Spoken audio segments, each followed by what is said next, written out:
نحمده ونصلي على رسوله الكريم أما بعد أعوذ بالله من الشيطان الرجيم بسم الله الرحمن الرحيم يا أيها النبي قل لأزواجك إن كنتن تردن الحياة الدنيا وزينتها فتعالين أمتعكن وأسرحكن سراحا جميلا وإن كنتن تردن الله ورسوله والدار الآخرة فإن الله أعد للمحسنات منكن أجرا عظيما صدق الله العظيم. عن أبي هريرة رضي الله تعالى عنه عن النبي صلى الله عليه وسلم قال من أخذ أموال الناس يريد أداءها أدى الله عنه ومن أخذ يريد إتلافها أتلفه الله عليه او کما قال علیہ الصلوۃ والسلام. بزرگوں اور پیارے بھائیوں،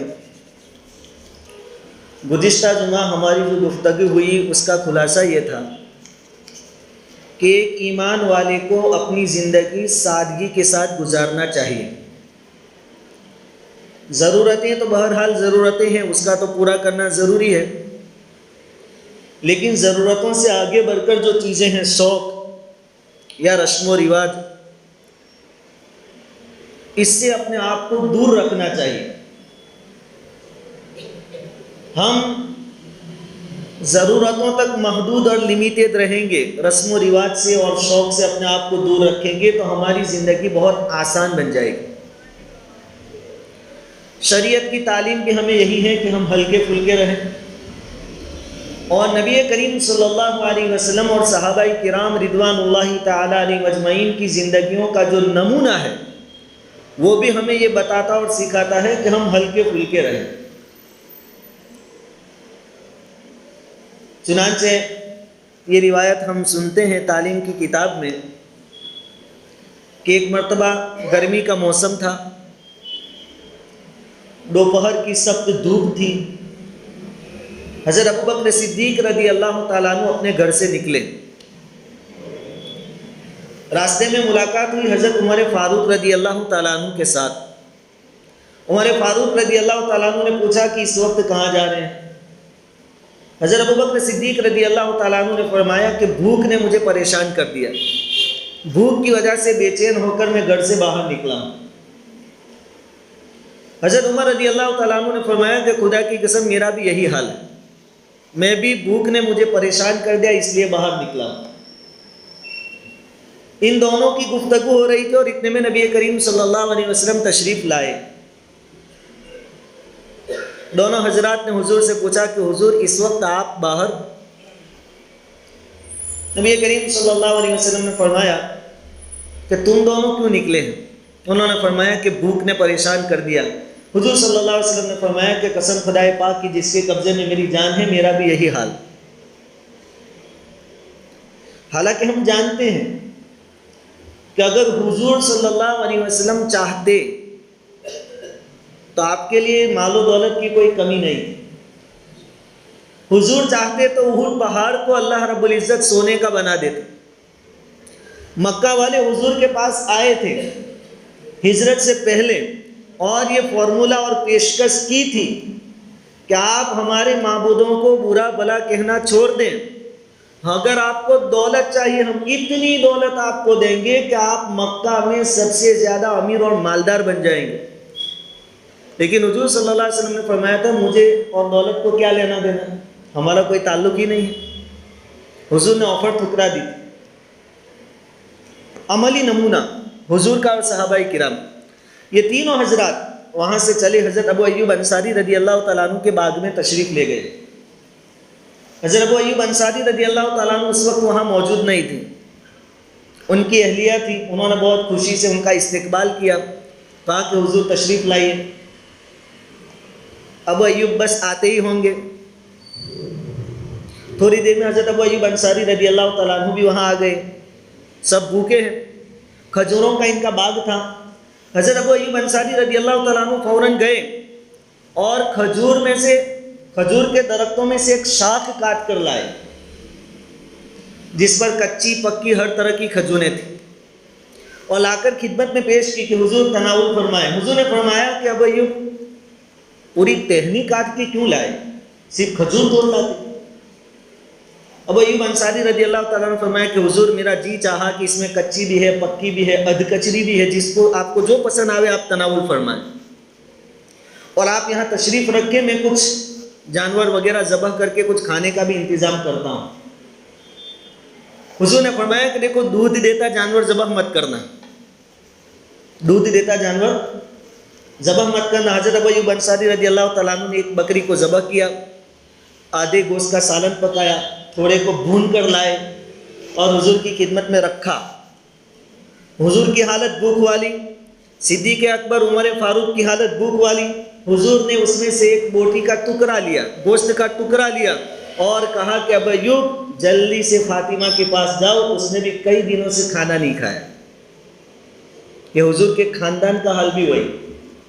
حالانکہ اگر اللہ رب العزت سے مانگا ہوتا تو پوری دنیا ان کے صدقے میں بسائی گئی, حضور کے صدقے میں سب مل جاتا.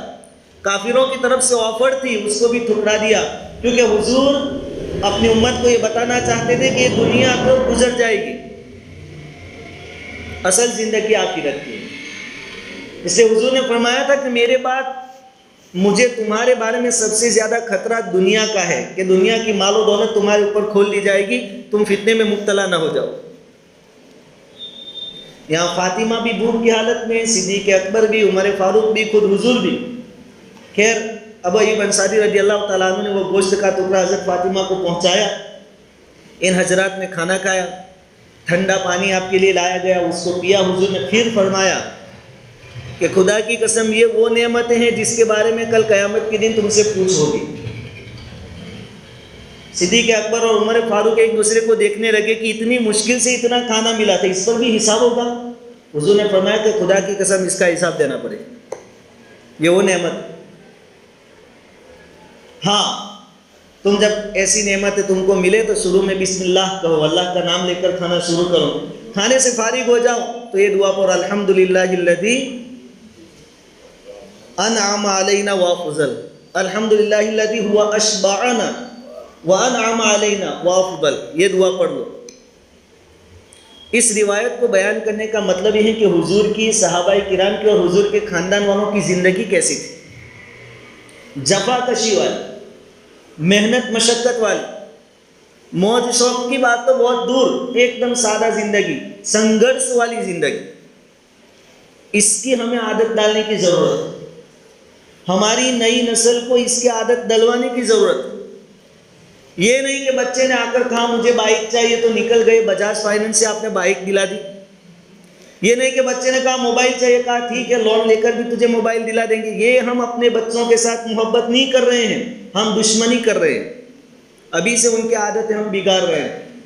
یہی چیزیں آگے چل کے جب ان کو نہیں ملے گی, ممکن ہے وہ چوری کریں گے, ممکن ہے دوسروں کے حق ماریں گے. خیر خواہی اس کا نام نہیں ہے. حضور خود برداشت کر لیتے, لیکن اپنی اولاد کے لیے, اپنے خاندان والوں کے لیے لوگوں سے مانگتے, صحابہ کرام کو حکم دیتے کہ ان کو دو. حضور نے کبھی کسی سے کچھ نہیں مانگا, بلکہ ابو ایوب نے جو کھلایا, آخر میں حضور نے فرمایا کہ کل ہمارے پاس آ جانا. کیونکہ حضور کی عادت تھی کہ کوئی بھی ہدیہ دیتا اس میں بدلہ دیتے, حضور بدلے میں کچھ نہ کچھ دیتے. دوسرے دن ابو ایوب گئے, حضور نے ان کو ایک باندی دی, یہ میری طرف سے ہدیہ, تمہارے احسان کا بدلہ. حضور نے اس کی فکر نہیں کی کہ میرے گھر والے اور میرے صحابہ مالدار بنے. حضور کی ایک ہی فکر تھی کہ میری امت دیندار بنے. اور زندگی کہا کہ سنگھرش کے ساتھ, کفایت شیاری کے ساتھ, جفا کشی کے ساتھ, جو مل گیا اس پر رضامندی کے ساتھ گزارو. جتنا دنیا میں ہلکے پھلکے رہو گے آخرت اتنی آسان ہو جائے گی. میں نے سورہ احزاب کی 2 آیتیں آپ کے سامنے پڑھی, اس میں بھی واقعہ یہ ہوا کہ غزوہ احزاب کے بعد, جس کو ہم غزوہ خندق کہتے ہیں, یہودیوں کی دشمنی سامنے آ گئی کھل کر. یہودی مدینہ میں ساتھ میں رہتے تھے, بنو قریظہ, بنو نذیر. مشرکین سے نمٹنے کے بعد حضور نے ان کی طرف توجہ فرمائی اور بنو نذیر اور ان کو فتح کر لیا. تو یہودیوں کے پاس سے بہت سارا مال و دولت حضور کے پاس آیا, مال غنیمت. حضور نے مسلمانوں میں تقسیم کروایا, مسلمانوں کی مالی حالت اچھی ہو گئی.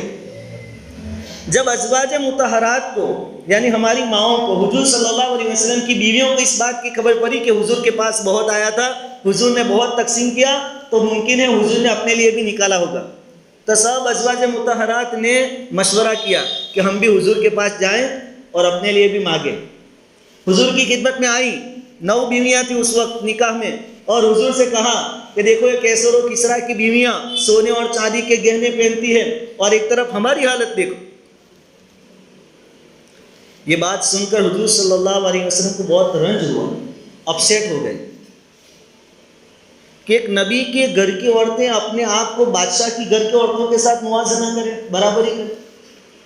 وہ دنیا دار، ہم آخرت کے واسطے. حضور ناراض ہو. اللہ رب العزت نے قرآن میں آیت نازل فرمائی، یا ایھا النبی، اے نبی جی اپنی عورتوں سے کہو، ان کنتن تردن الحیات الدنیا، اگر دنیا چاہیے تو آؤ، فتعالین، ادھر آؤ، امتعکن، میں تھوڑا جو کچھ ہے میرے پاس دے دیتا ہوں، پھر تم الگ، ہمارا کوئی تعلق نہیں تم سے، ہم دنیا کے واسطے نہیں ہیں، ہمارا تمہارا کوئی تعلق نہیں، طلاق لے کر الگ ہو جاؤ. فتعالین امتعکن واسرحکن سراحا جمیلا، دے دوں اور چھوڑ دوں اچھی طرح. وَإِن كُنتُنَّ تُرِدْنَ اللَّهَ وَرَسُولَهُ، اور اگر تم کو اللہ چاہیے، اللہ کا رسول چاہیے، وَالدَّارَ الْآخِرَةَ، اور آخرت کی کامیابی چاہیے، جنت چاہیے، فَإِنَّ اللَّهَ أَعَدَّ لِلْمُحْسِنَاتِ مِنْكُنَّ أَجْرًا عَظِيمًا، تو پاکیزگی کے ساتھ زندگی گزارو، آخرت میں جو ملے گا دنیا تو اس کے مقابلے میں آ ہی نہیں سکتی. ماں ملے گا، اللہ نے تیار کر رکھا. کیا چاہیے بولو؟ آپشن. سب ازواج مطہرات نے کہا کہ ہمیں اللہ چاہیے، اللہ کا رسول چاہیے، آخرت چاہیے، ہمیں دنیا نہیں چاہیے. یہ تعلیم تھی حضور کی. حضور کی فکر یہ نہیں تھی کہ میرا گھرانہ مالدار ہو جائے، ان کی زندگی عیش و آرام کے ساتھ. میں اس لیے بات کہہ رہا ہوں کہ بہت سارے ساتھی بیچارے ایسے، ضرورت تو ضرورت، اس کا کوئی انکار نہیں کر سکتے، لیکن محض رسم و رواج پورا کرنے کے واسطے اپنے آپ کو قرض کے بوجھ میں نہ ڈالے. لڑکے لڑکی کی شادی ہے، 20-25 ہزار میں کام ہو سکتا ہے، اس سے چلا لیں. ہمارے گھر کے باہر منڈپ ہو، ہال میں کھانا کھلاویں، پیسے لٹاویں، اڑاویں، پھٹاکڑے بھی ہو، ڈی جے بھی ہو، اس سے زندگیاں برباد ہوگی. ایسے نکاح میں برکت نہیں ہوگی. حضور نے تو کیا فرمایا؟ ان اعظم النکاح برکتن ایسرہ معونتن، سب سے زیادہ برکت اس نکاح میں ہوتا ہے جس میں خرچہ کم سے کم ہو. اور ہماری کوشش یہ ہے کہ چاہے لون لینی پڑے تو لیں گے، لیکن دھما چکری کے ساتھ شادی. اپنے آپ پر قرض کا بوجھ نہ اٹھائے. ضرورت الگ، یہ شوق، رسم و رواج. 10,000 کے موبائل سے کام چلتا ہے، پھر 25,000 کا نہ لاؤ. جتنا ہے اس میں اپنے آپ کو سیٹ کریں.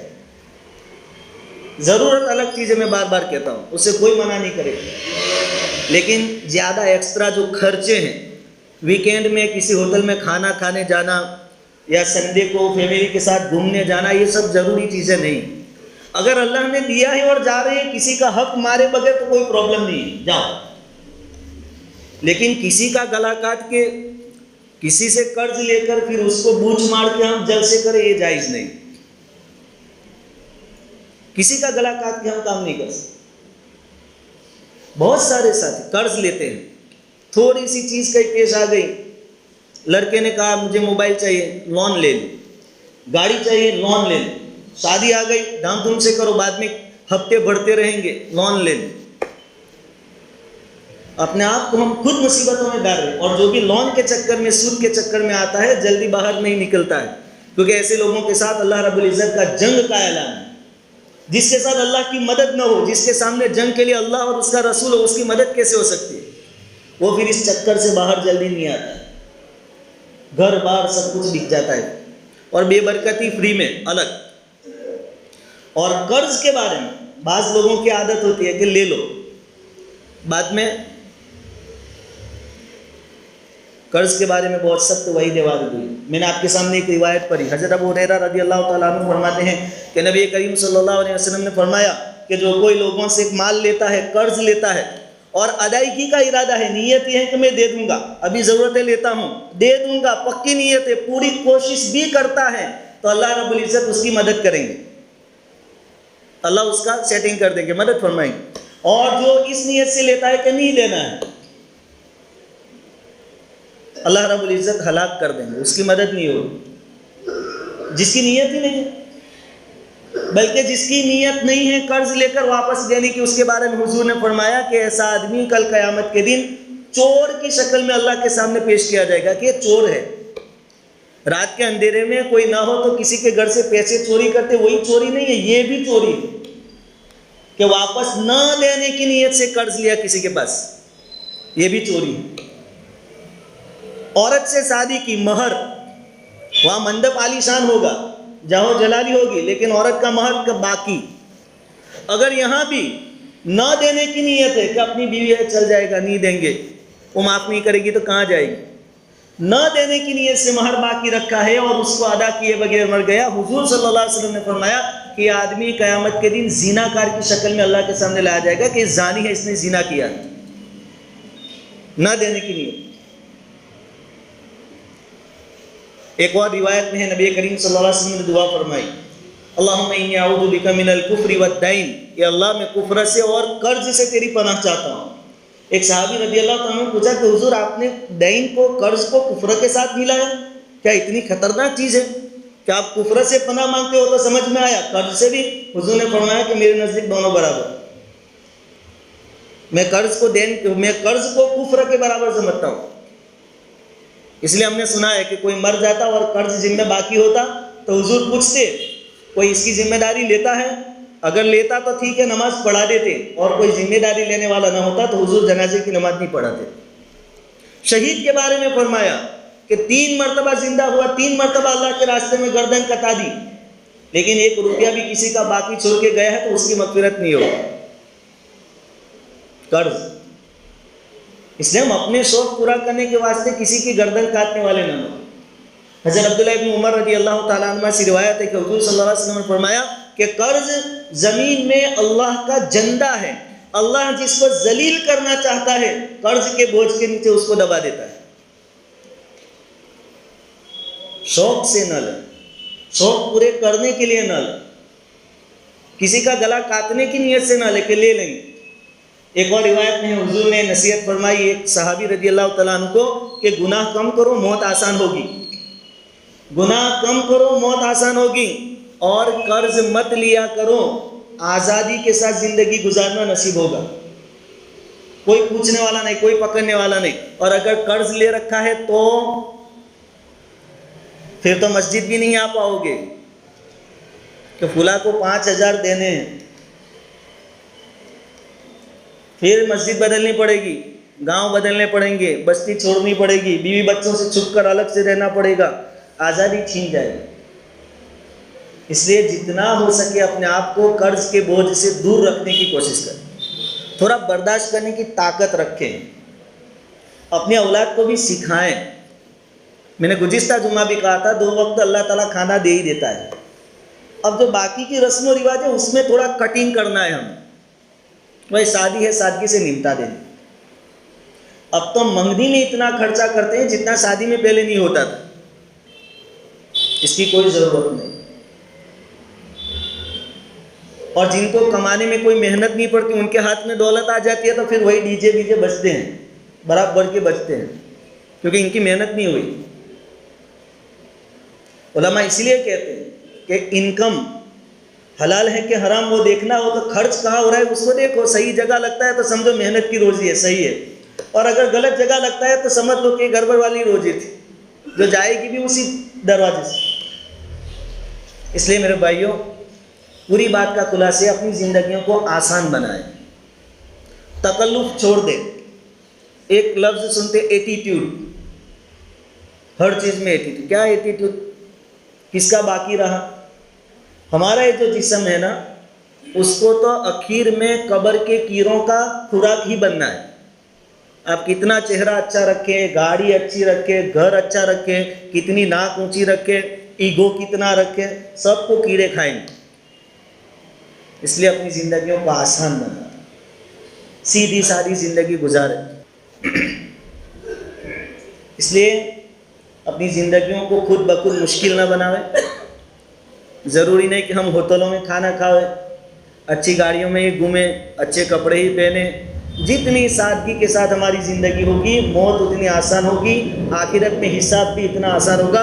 اور وہ روایت ہم فضائل صدقات میں سنتے ہیں کہ اس امت کے غریب مالداروں سے 500 سال پہلے جنت میں جائیں گے، تقریباً ایسا سنتے ہیں ہم، کیونکہ ان کو حساب دینا ہے. اور ایک غلط فہمی ہماری کیا ہے کہ حرام کمائیں گے کھائیں گے تو حساب نہیں، حلال کا حساب، حلال کا حساب، حرام کا تو عذاب، حرام کا تو عذاب. اب جس کو اللہ نے دیا ہے وہ کوئی غلط نہیں ہے، وہ صحیح ٹھکانے پر لگا، صحیح جگہوں پر لگاوے. صحابہ کرام کے بعد میں بہت مال و دولت آئے، ہمارے پاس تو کیا، ان کے وہاں تو درہم اور دینار یعنی سونے اور چاندی کے سکے گھروں میں یوں ڈگلے مار کے رکھ دیتے تھے. نہ کپڑے سے ڈھانکتے تھے، نہ تیجوری تھی، نہ کباط ہوتے تھے، گھروں میں رکھ دیتے تھے. حضرت عائشہ رضی اللہ تعالیٰ عنہ کے پاس حضور کے رخصت ہونے کے بعد آیا کیا، تھال بھر بھر کے آتے تھے درہم. اور جیسے آیا اپنی بادی کو بھیجا کہ جاؤ سب میں تقسیم کرو. بادی نے سب تقسیم کر دیا. پھر آ کر کہتی ہے کہ عائشہ اپنا تو روزہ تھا، تھوڑا اپنے لیے بھی نکال دیتے تو کہ اچھا گوشت کھاتے نا، خود کا روزہ وہ بھی پتہ نہیں تھا، سب تقسیم کر دیا. عائشہ نے فرمایا کہ پہلے بتاتی تو تھوڑا نکال لیتے. ان کے پاس مال آیا لیکن انہوں نے آخرت کے بینک میں اس کو جمع کرا. اپنے اوپر، اپنے گھر والوں پر، اپنے رشتہ داروں پر جتنے ہمارے کو حقوق ہیں ان پر خرچ کرنا صدقے کا ثواب ہے. اس لیے کہا جاتا ہے کہ زکوٰۃ آپ کسی اجنبی کو دو اس میں 1 ثواب، اور اپنے رشتہ دار کو دو اس میں 2 ثواب. خرچ کریں اپنے اوپر، اپنے گھر والوں پر، سب پر خرچ کریں، لیکن جہاں خرچ کرنے کا موقع ہو وہاں کریں. دین اپنے جذبات کو پورا کرنے کا نام نہیں ہے، اپنے جذبات کو شریعت کے تابع کرنے کا نام ہے. یہ نہیں کہ وہاں شادی ہوئی، وہاں پیسے اڑائے گئے تو ہم بھی تھوڑا نہیں. صحابہ کرام نے حضور سے اجازت مانگی تھی کہ حضور اجازت دیجیے ہم آپ کو سجدہ کریں عقیدت میں، محبت میں. حضور نے فرمایا کہ نہیں، ہماری شریعت اس کی اجازت نہیں دیتی. جذبات کو پورا کرنے کا نام دین نہیں ہے، شریعت کی پابندی کا نام دین. اس لیے پوری بات کا خلاصہ میرے بھائیوں، اپنی زندگیوں کو آسان بناویں، جہاں تک ہو سکے قرض کے چکر میں نہ پڑیں. مجبوری ہو وہ الگ بات ہے. اللہ رب العزت کئی سنی باتوں پر عمل کی توفیق عطا فرمائے.